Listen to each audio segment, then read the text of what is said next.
Namaste, Hari Om. Namaste, Hari Om. We will begin today's session. Bring your palms together at the heart center. When you feel steady and comfortable, gently close your eyes. We will chant the Mangalacharan together. Yasya rupamadyam prabhavati jagato anekadhanugrahaya prakshinaklesharashir vishama-vishadhara अनेकवक्त्र सुभोगी सर्वज्ञानप्रसूतिर्भुजगपरिकरा प्रीतये यस्य नित्यं देवो हि सवोव्या सितविमलतनुर्योगदो योगयुक्तः ॐ शांति शांति शांति. Gently bow down. Bring yourself to the class. Prepare yourself for the session. When you are ready, gently lift up. Open your eyes. Next. Namaste. We will progress from yesterday's sutra. Which was the sutra we talked about?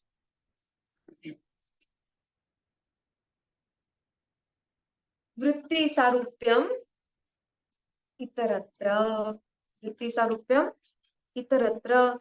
And we talked about ekameva darshana, purusha darshana, and we also talked about khyati darshana. We understood what is khyati and what is vyuthana. Technical terms, vyuthana. What is vyuthana? Where there is storage of vrittis. And we also talked about khyati.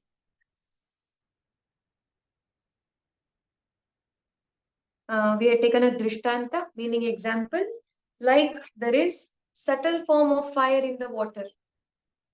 जैसे जल में अग्नि होती है. Similarly, there are the seeds of these vrittis. And what are these seeds known as? Sanskara. Sanskriti iti sanskara. Sanskara. So when it is said the children must be put on samskaras right in the childhood, which means what? You have to sow many seeds which will become their vrittis as they grow up. Those seeds become the vrittis.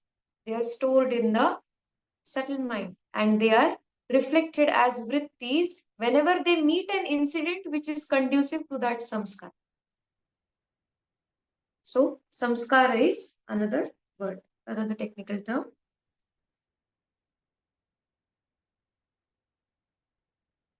Yes, and we completed. We also talked about Panchashikacharya, one of the sages. Okay. Today we will talk about how to then be into the complete removal of chitta. Yesterday we talked about laya and pralaya. So laya and pralaya, we can also understand this as swarupa and arupa. When you are sthit in swarupa, which means when the seer is established in one's own self and there is deha mukti, release of the body, that is a pralaya. That is pralaya, end of creation. What is pralaya? End of creation. At the both the levels, at the level of vrittis and samskaras, also at the level of the body. And this is known as swarupa. Next is arupa. There is another way, chitta. There is chitta nasha, or the chitta dissolves. One, chitta vritti nirodha. You remove the vrittis which are contained in the chitta. That is known as swarupa.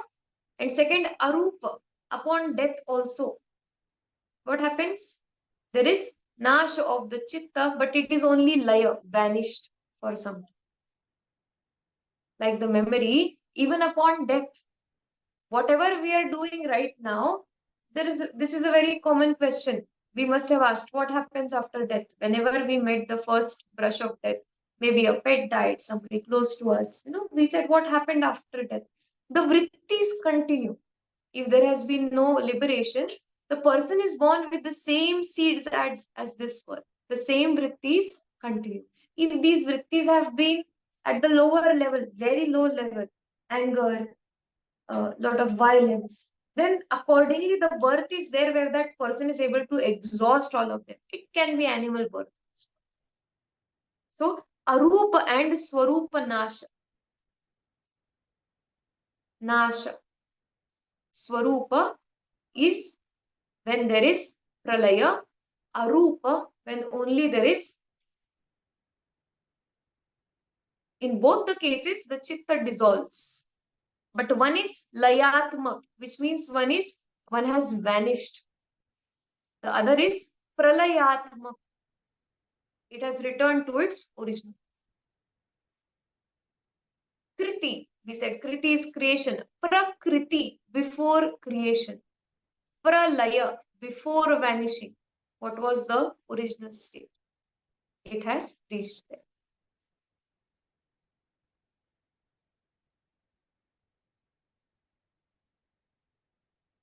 Swarupa, if you want to write the Sanskritam definition for it, you can write Rupena Sara iti Swarupa. Rupena Sara. Which means what? Our vrittis have been completely internalized, and there is only one vritti which remains, the sixth, Purusha vritti. Yesterday we also talked about Chit and Chitta. Yes? So, for the seer, there must be a mirror to observe. That mirror is the Chitta. That mirror is what? Chitta. Now, if you take glass, behind the glass you have to have a film, otherwise the glass is transparent. There must be some support to that mirror so that you are able to see yourself. I am not sure about its English term. Locally we call it para, I think, which you have a silver color foil behind the glass, because of which you are able to, it makes it opaque, at the same time it reflects. So that is Chit Shakti. Yes. And then there are objects in the world which are known as vikara. Vikara. Vikara, which are objects in the world. Chitta comes in contact with these objects and becomes Vishayatmak. Means the chitta completely takes the form of the object which is seen. In today's session, we are going to understand each one of these vrittis one by one, and we will progress. But from yesterday, this much is clear, except for the last part which I've just spoken about. The vrittis taking up the shape of the Vishaya. Yes, apart from that, everything is followed. We will progress. I will be sharing this.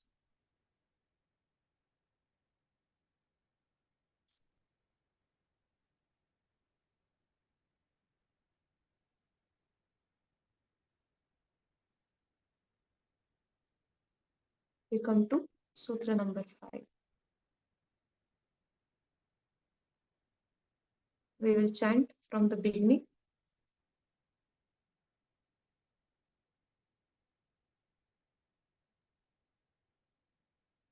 अथ योगानुशासनम्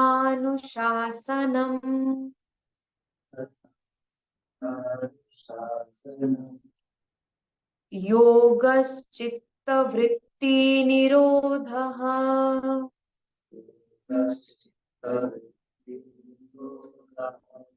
तदा द्रष्टुः स्वरूपे अवस्थानम्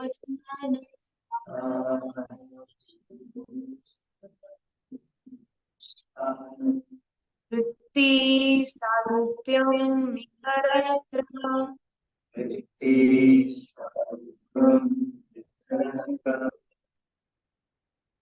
And today's वृत्तयः पञ्चतयः क्लिष्ट अक्लिष्ट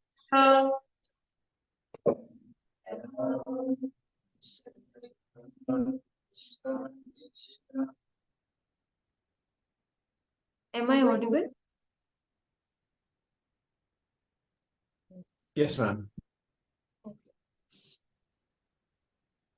We also talked about Klishta and Aklishta. Do you recall what is Klishta and Aklishta?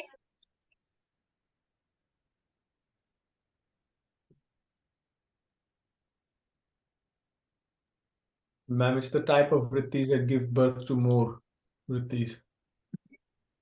Yes. Afflicted and non-afflicted. I think there is a challenge at my level. I'm able to hear my own voice. Just 1 minute.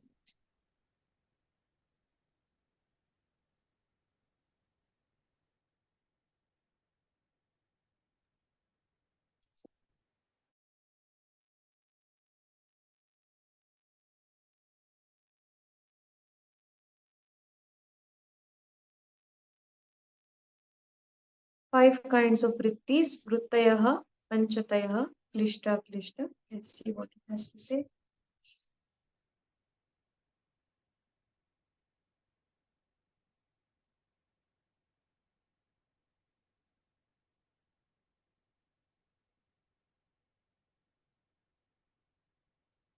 The Bhashyam says, Taha punirnirodhavya bahutve sati chittasya vrittayah panchatayah klishta klishta. So first part of the text talks about what is a vritti. Second part of the text talks about, this sutra talks about what are the types of these vrittis. And now we are at the sutra number 5, which talks about further what are the names of these vrittis. So we've done Vrittayah, Panchatayah, Klishta and Klishta also yesterday. Yes, we will be taking up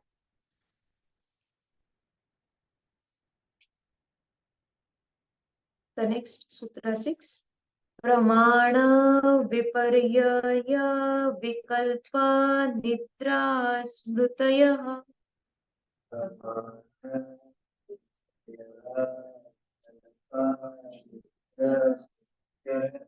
Pramana Viparyaya Vikalpa Nidra Smrutayah.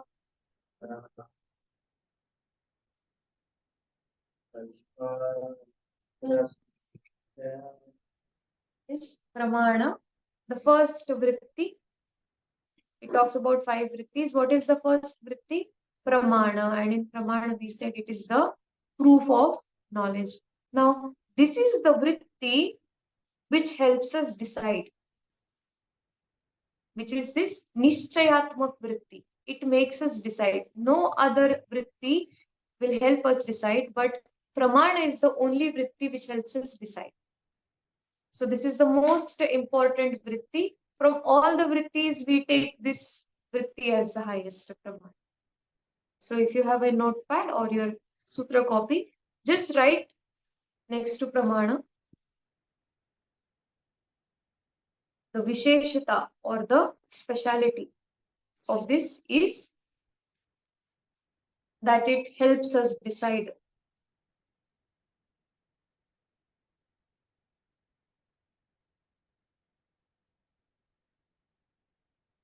It is also known as tadakar vritti. Pramana is also known as tadaakar vritti. Tadakar means what? Whatever Vishaya, object that comes in front of the vritti pramana, it takes its form completely. So the mind becomes filled to know it. So tadakar vritti, tad akar, whatever it is, it takes the same shape. Somebody is angry, you also are in the same state of mind. So tadakar vritti, therefore we try to mold it into purush akar vritti. Tadakar vritti, whatever objects that come in contact with us, this vritti immediately takes its form. Tada akar, its shape. Yes? its shape, it takes the shape, and it helps us decide. How does it help us decide or nishchayatmak? Because it is tadakar vritti.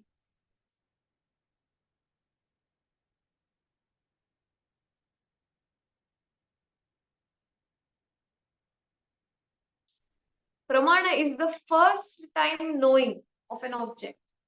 Pramana vritti is the first time knowing. So in Pramana, we will see further there is direct experience. The first time you're experiencing something and the mind takes the complete shape of what is being observed. Tadakar vritti.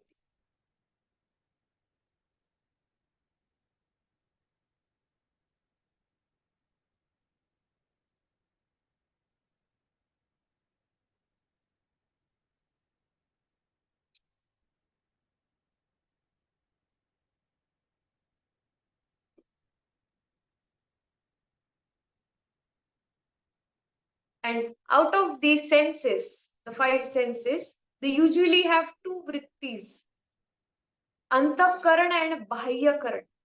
What is the further? Antakaran, internally knowing, antakaran and bahyakaran. The direction of the senses is what? Knowing inward and knowing outward. So the first vritti, pramana, is both ways. Pramana is both ways. Antakaran, bahyakaran. Therefore, you have something known as innate knowledge, object which you have never experienced, but you already know it. How do you know it? Because you already, it's innate to you. Antakaran, the seed, the sanskar of the same object has already been on you before. Therefore, there is something known as innate knowledge without the sense organs being in contact with that object. You already know what that object is. You don't require pramana vritti to be vishayakar or tadakar. You don't require it to take the complete shape or to be filled with it. You simply know it. So, pramana vritti is the most important because it's also antakaran, bahyakaran, both external, internal. It gives the knowledge of the both. Like you must have seen the symbol of infinity. It's constantly like that. Antakaran, bahyakaran, antakaran, antakaran. And vrittis arise. Now, yesterday we said for Purusha, we must understand Chitta Shakti, then Chitta, then Vrittis. How do I observe my Vrittis? Wherever my senses go. Senses are those gateway to the Vrittis, the door to the Vrittis. Vrittis are exhausted, means you leave them forever. Sometimes you must have observed some situations in life change you at such a magnitude. Some people I know suddenly turned vegan. What happened in that case? Whatever has been there for a couple of years, there is a sudden change in the vritti, which means with the help of the senses, it is either dropped or it is. So the senses only help have these vrittis, and the senses alone can exhaust. Therefore, in the Bhagavad Gita also we see the senses are symbolic of horses. If they are misbehaved, the horses of a chariot are misbehaved, the chariot can go any direction. But if they are well trained, the seeker will be able to meet the spiritual. So, vritti is due to the senses and vritti is also due to sattva. Otherwise, senses would have been there, but you wouldn't have been able to observe the vrittis of the senses. Sattva or light. Like somebody throws light on the road and you're able to distinguish whether it's a snake or a rope. Similarly, what happens? Sattva throws light on each of the vrittis. So, knowing the vrittis by sakshi bhava, as an observer. How to know the vrittis? By being the observer. So, the first step towards liberation, all that we discussed, Purusha, Prakriti, then we discussed about the Chitta, which has the Mahat, Buddhi and Manas together. We talked about Chit Shakti. We talked about vrittis. And from vrittis, we came towards where? The Indriya or the senses. You must have seen Karma Indriya, Gyan Indriya in Sankhya when we studied in the chart. And finally, we come where? As an observer, Sakshi Bhava. So the first step that we take towards liberation is being established as an observer of our own life. Please make a note in your note. This is when you say, yes, I have started applying my spiritual practice. I am in sadhana.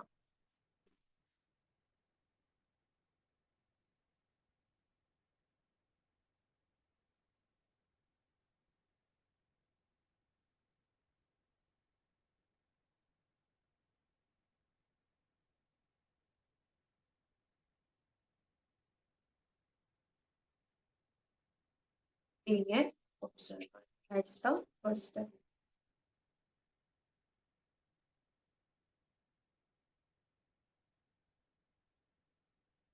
See, observe the Purusha, light of Purusha as the sun. Sun is constantly emitting light. For us, there is sunset and sunrise. In reality, is there happening anything with the sun? Nothing is happening at all. When that light falls, like I always also give the example of what? Amavasya and Purnima, full moon and new moon. The sun becomes internalized in the state of samadhi, antakaran. And when it's in bahya current, it throws light. On the moon, yes, where is this light? On the moon. From the moon, we feel, oh, it's the moonlight. It's not the moonlight, it's the sunlight which is on the moon. And the nature of that sunlight, which is very strong in the day, becomes very sheetal, very, very, very calming. So, this vritti is not of the sun, it's the moon that's changing. Sun is where it is. Since the moon is revolving, we see there is day and night, we say sunset and sunrise. In reality, there is no effect of the sun. So understand the moon as what? Our chitta. Understanding the moon as our own chitta. Yes. Now, next vritti, viparyaya. So there was a question asked, why have you taken only 5 states? Pramana, viparyaya. What is viparyaya? Wrong knowledge.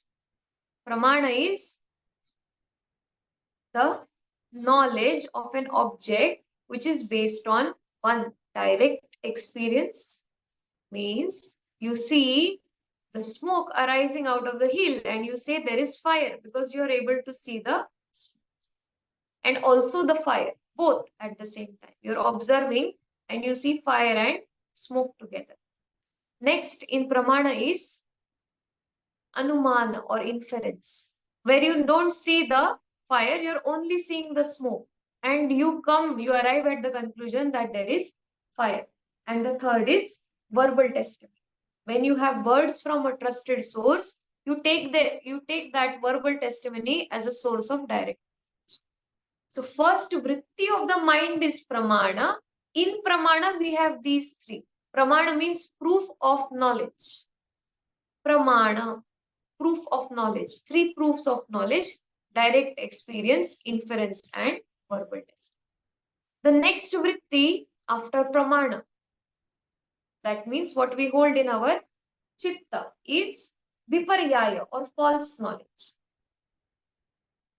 I've also given this drishtanta that when you're walking on the street, you think there is a snake and you suddenly freeze. Yes, in very dim light, you see something resembling a snake, you freeze. You have the same fear in your heart that swells up. Suddenly, a vehicle passes by, it throws light on the object and you observe it's a rope. But what swells up within you is as same as it would when you're seeing a snake. Yes. So second is viparyaya, wrong knowledge. Because we have incomplete knowledge of both the snake as well as the rope, there is false identification. Sometimes we have also seen when we meet someone, instead of observing what they really are, we have our set of glasses through which we look at them. They bring up all the vrittis within us.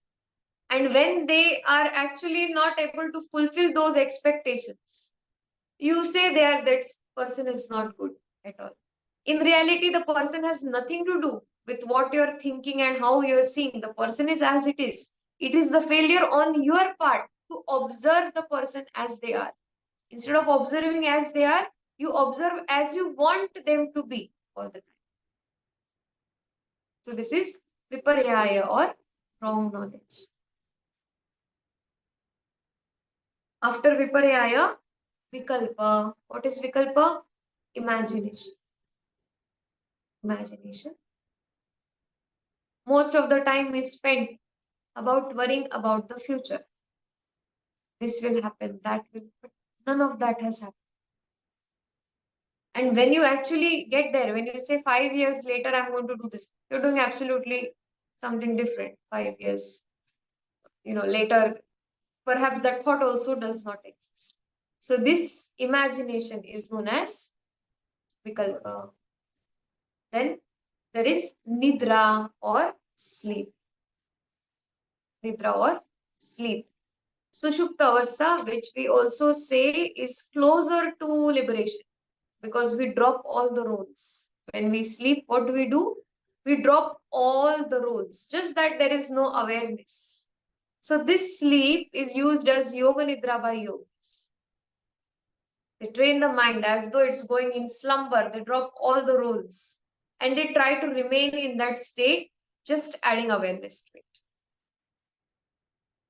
They come very, very close to the chitta, because since yoga nidra is one practice, when you lie down on the ground, you actually surrender. At the physical level, when you surrender, mind also drops everything. But since they have very less tamas in them, they don't fall asleep. They try to maintain an awareness in that state, internalized awareness. They take the mind where it comes to sleep, very close to sleep but not sleeping, and pause there. So neither they're completely externalized, nor they're in the state of sleep, deep sleep. They've taken the mind, control the mind, where they're observing, okay, about to rest, okay, this is where I stop and I remain in this state. That's the practice of yoga nidra. But here, which nidra is written? The nidra which we experience. We drop the roles, but there is no activity. So basically, for a yogi, nidra is waste of years of life. You don't have 24 hours. You only have how many? About 14 hours a day to live. Rest are wasted in nidra or state of deep sleep. Then pramana viparyaya, vikalpa nidra, and smriti, memory. These are the 5 vrittis which have been discussed.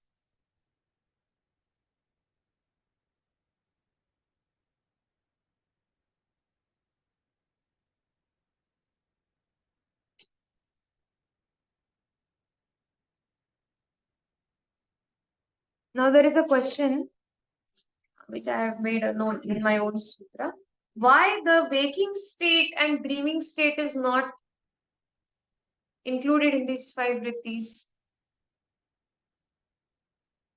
Like pramana, viparyaya, vikalpa, nidra, sleep is. But then why waking state is not in? And why swapna avastha or dreaming state is not included in this? What's the reason? It is because, you can write it. This I had written the question and I had only arrived at the answer. Jagrit avastha or the waking state, it is based on pramana, the first vritti. It's based on pramana completely. And swapna or dreaming state is based on viparyaya, false knowledge or wrong knowledge. Waking state is based on pramana completely, either direct experience, constantly inference, or verbal testimony. Antakaran, Bhayakaran, like the infinity, constantly going on.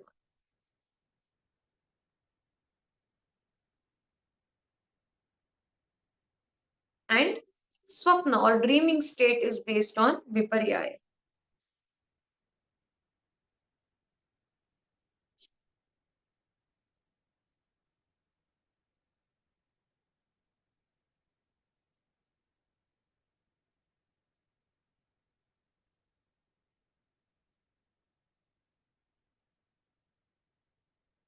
These are the 5.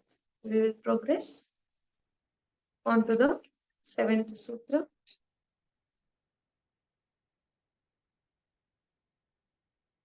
Now each of these pramanas would be further explained in detail. The 7th sutra talks about 2, pratyaksha and anumana, both together.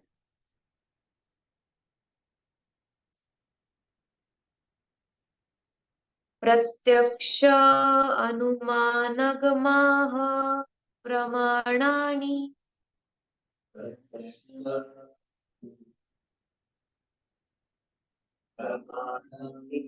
प्रत्यक्ष अनुमान अगमाः प्रमाणानि. Yes.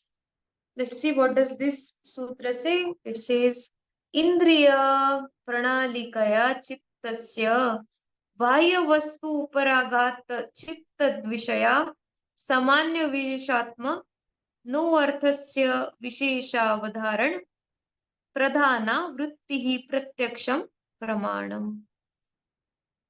फलं विशिष्टः पौरुष चित्तवृत्ति बोधः बुद्धेः प्रतिसंवेदी पुरुष इत्यु परिष्टा दुपपाद विषयम् अनुमेयस्य तुल्यजातीयेष्व नुवृतो भिन्नजातीयोभ्यो व्यावृतिः संबंधो यस्तद्विविषया सामान्य अवधारण प्रधान वृत्तिर अनुमानम् यथा देशांतर प्राप्तेर्गति उच्चांद्रतारकं चैत्रत्वत् विंध्याश्चार प्राप्तिर्गतिः आप्तेन दृष्टो अनुमितो वर्थः परत्र स्वबोध संक्रांतये शब्देनोपदिश्यते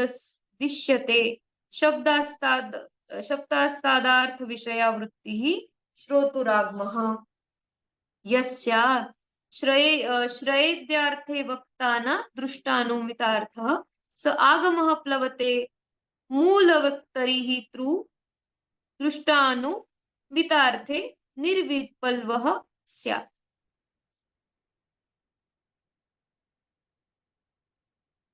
Now let's see what this traditional bhashya in old Sanskrit says. It says, what is the phala? It gives the fruit of having good pramana vritti. It says purusha chitta bodha. The role of pramana vritti is to help the seer understand purusha and chitta bodha. So if the seer is able to completely come to this vritti only pramana, then pramana is definitely going to lead towards the knowledge of the self. So what needs to be done? Just the removal or very, very less of all the vrittis, bringing them to pramana. And in pramana also, engaging into shravana manana, listening from the teacher, contemplating purushakar, changing the pramana also to purushakar, from bahyakaran to antakaran, is definitely going to help the seeker attain. That's the phala. Now it's going to give fruit of each of the vrittis. What happens when you work on it? It says here that the one which is special is known by the vritti of pramana. So special is still, I would say in English, not very close to it. I will try to explain in Hindi and again try to explain in English. विषय से विशेष तक जाते हैं. विषय से विशेष तक. How can we Vashanuvad. For this,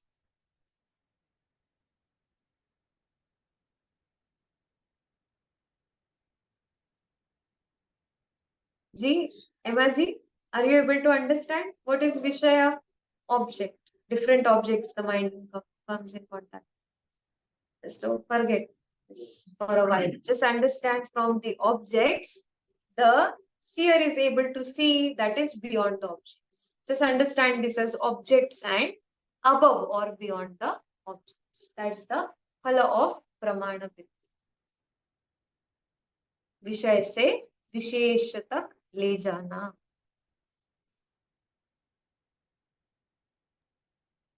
And it is also the vritti we said which has a nishchaya or deciding factor, very, very strong. Yes. So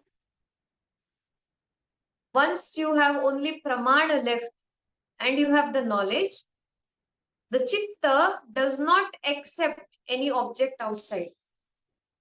In Hindi, we would say prakriti purush ko bhog nahi karwati, which means the objects, it's not that the yogi is not being attracted, the objects themselves dissolve the moment there is the observation by the chitta of a yogi.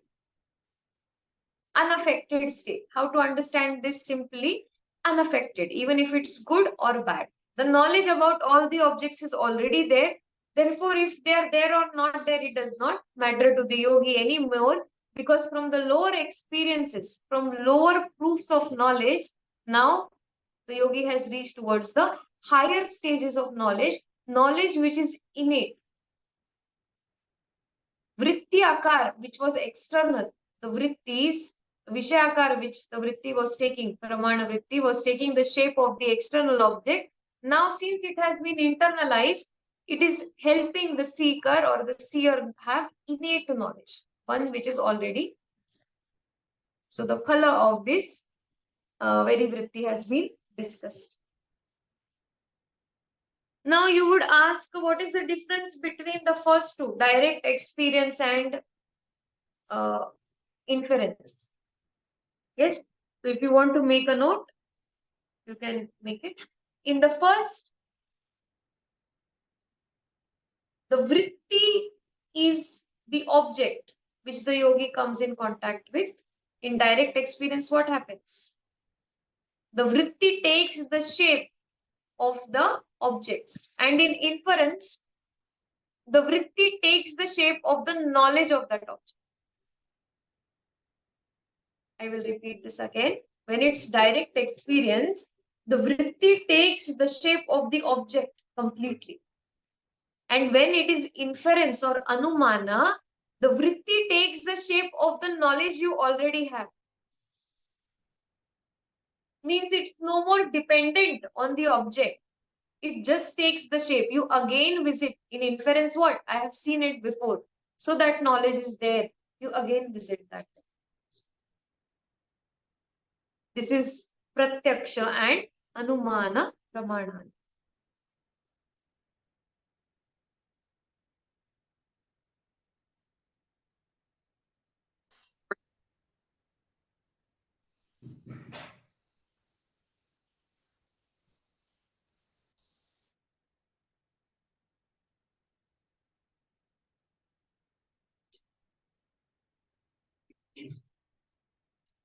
Now, are these the only three proofs of existence? No, there are many others, but yoga philosophy only takes the direct experience, then inference and verbal testimony.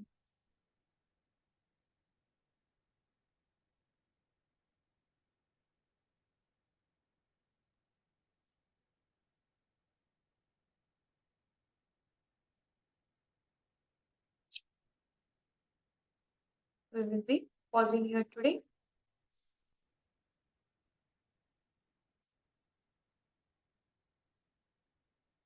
We will once just see what is the translation in the English text of Yoga Sutras.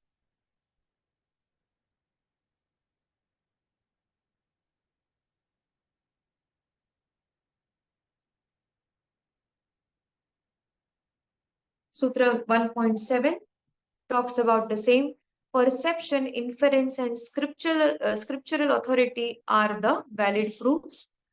Pratyaksha is perception, the knowledge you get when the senses, indriyas, are in direct contact with the object. Anumana is inference, when the object itself is not in direct contact with the senses, but something else which is always associated with it is in direct contact. You infer that the other object is present.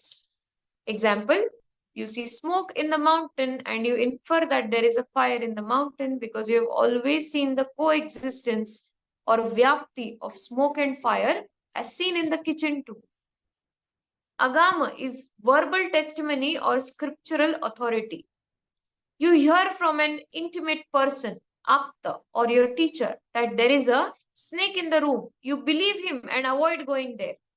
In the same way, you accept the Vedas and other scriptures like Patanjali's Yoga Sutra, in which you have faith. You do not doubt their teachings doubt their teachings. The other pramanas accepted by other schools vary from school to school. The Nyaya school of philosophy accepts 4. The Advaita accepts 6. The Charvaka accept only 1, that is Pratyaksha. The other pramanas apart from these 3 are Upamana, which is comparison, Arthapatti, which is presumption, that is the conclusion derived from the meaning of the sentence, and Anupalabdhi or Abhava, non-existence. Emmaji, when we studied Mimamsa, you recall? We had studied a list of all of these different valid proofs. Yes.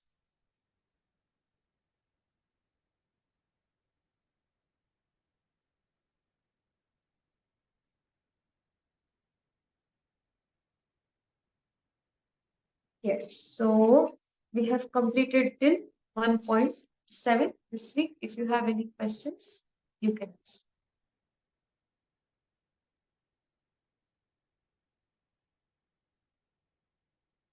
There will be some technical terms for those who are not familiar with Sanskrit or Hindi. Those technical terms, whichever we have taken in the class, in every class, every week, after the end of 2 classes, I will be sending the meaning of those technical terms like a glossary. You can just go through that for each class.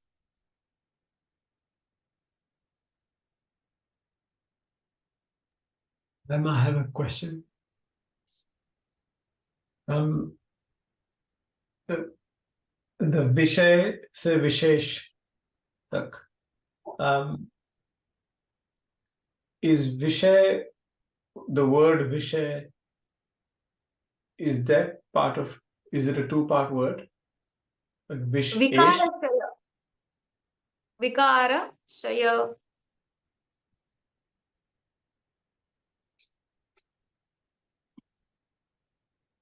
Vikara Shaya Vishaya.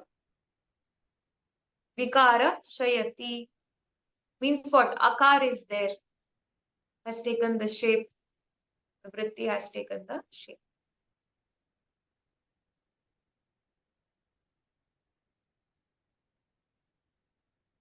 Thank you.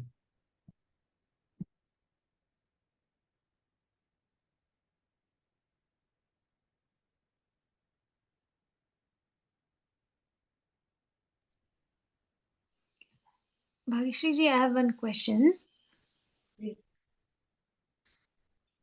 So, in Pramana, we have Pratyaksha Pramana and then Anumana, the inference, and then we have Agama. So, in today's world, often what also happens is the inferences that we take from other people could become false knowledge. There is such a I mean, it's always happening. So how do we? I mean, yeah, I think, yeah, it all Yes. again comes down to experience. So we must understand that every knowledge, in every knowledge, there will be 20% false knowledge. First, accepting that if the knowledge has not been directly experienced by you, have that space of 20% where you take into consideration that this is not completely true. So you don't accept it blind. You accept it, you dwell on that knowledge for some time, but you have some space because it's not direct experience, and also it's not a verbal testimony.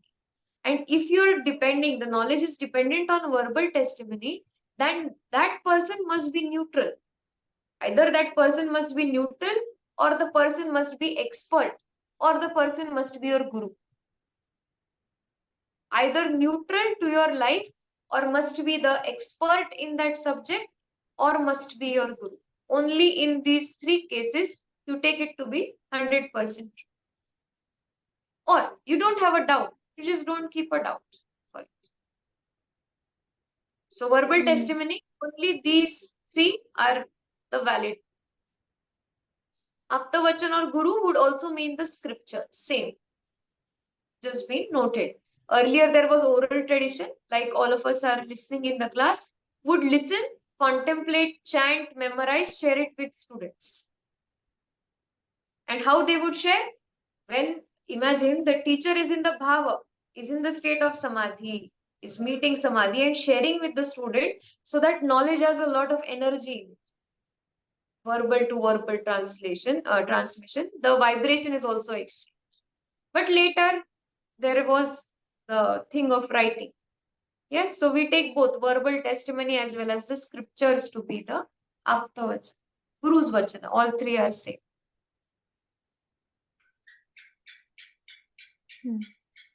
Yes, thank you, Ji.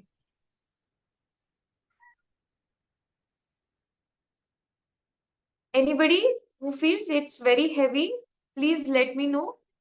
I will try to simplify it more. Just that in English, I find it sometimes challenging because there are not many words closer. So if you feel there is Sanskrit used often, just raise your hand, okay? I will try to slow down wherever. Just write in the comment box that, Madam, there is too much Sanskrit, I am not able to understand. And after the class, we have a complete week's time. You ask me in that week also, just share a voice message. Allow me a day's time or two to get back to you. So whenever I am in, again, the study, my own study of Yoga Sutras, only then I meditate, contemplate on it and give the answer. Next week, there is a test for these 7 sutras. Please memorize them and come. One by one, each one of you will chant those and only then we will progress. Not the Bhashanuvad, just the main core sutra. All the 7 must be memorized by next. We will pause here for today. If there are any questions offline, please let me know. Yes. Same question. We have a question. Please wait. Since I already asked, it's already quite same. Oh, I'm very sorry. I have no technological vrittis in me. I'm very absolutely no technology.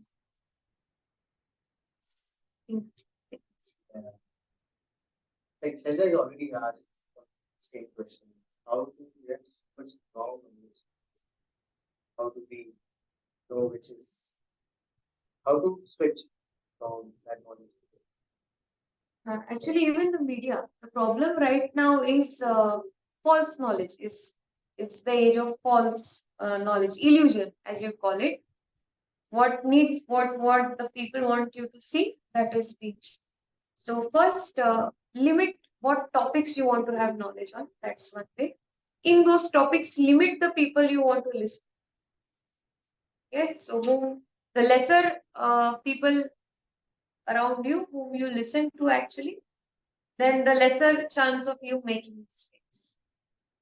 So do not ask for advice except it's somebody very close to you, expert, neutral, or a teacher. You don't need anybody. Yes, if it's a family member who has pure intentions. So what you listen, you have to be very careful what's on your ears. Therefore, we do mantra chanting. So we listen to our own again and again. Vaikhiri japa again and again. So it changes the vibration. We are more mindful of our own voice. The mind doesn't cognize other voices easily. It only cognizes our voice. Okay.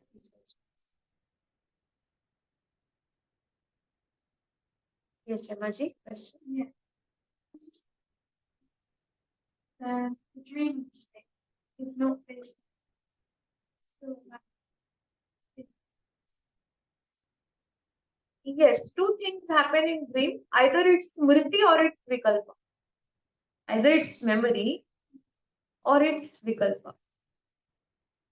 So,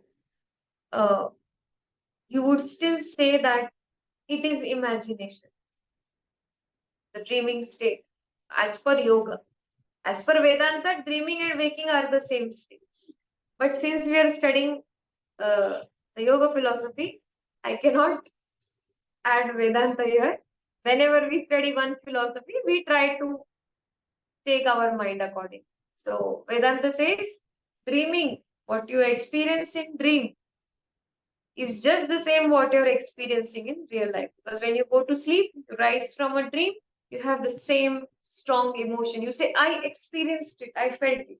And again, it is layatmak, which means it disappears. So there is not much difference between these states. Both dreaming and waking states are illusion. But who says this? Vedanta? Yes, it's up. But when we understand yoga philosophy, it says the state is due to either wrong knowledge, viparyaya, or smriti. Now we understand it as you remember when we studied Buddhism, we had a complete Buddhist way of life.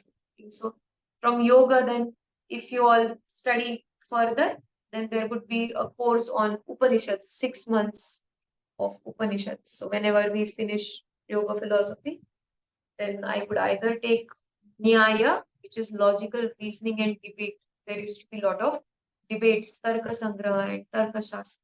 How do you logically put forth what you have to say? What is the science of reasoning and argumentation? So if you study that, your arguments become very, very, very good.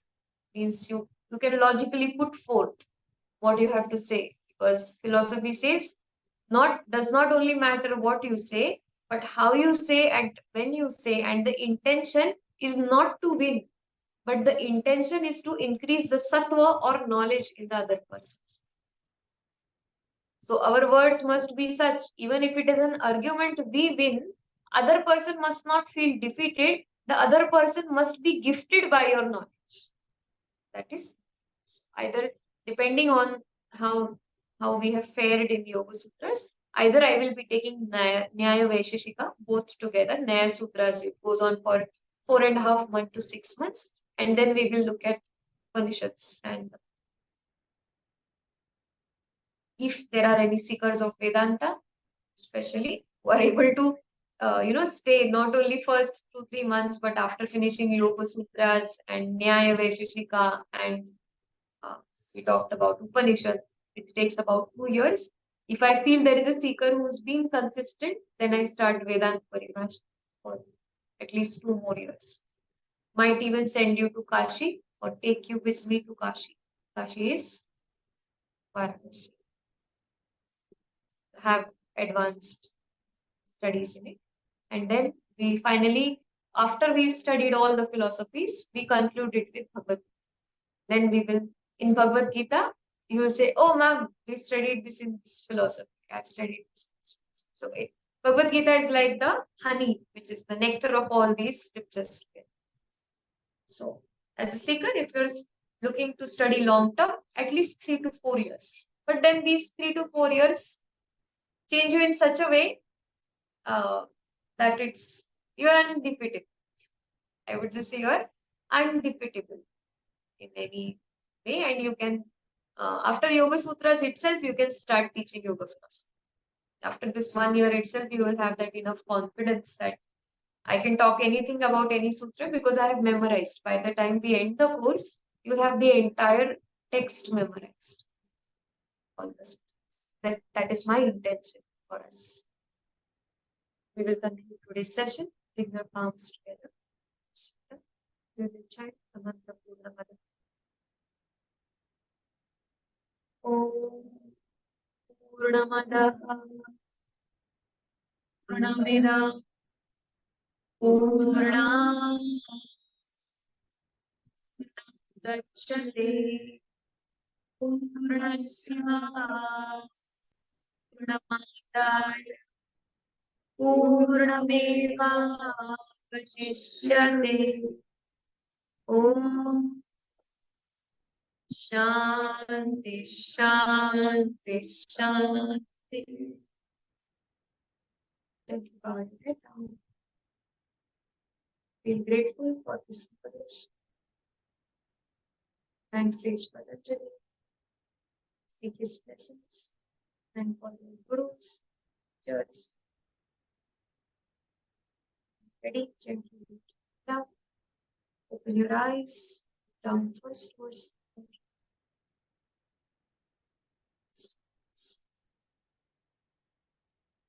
Namaste. Hari Om. We meet again next.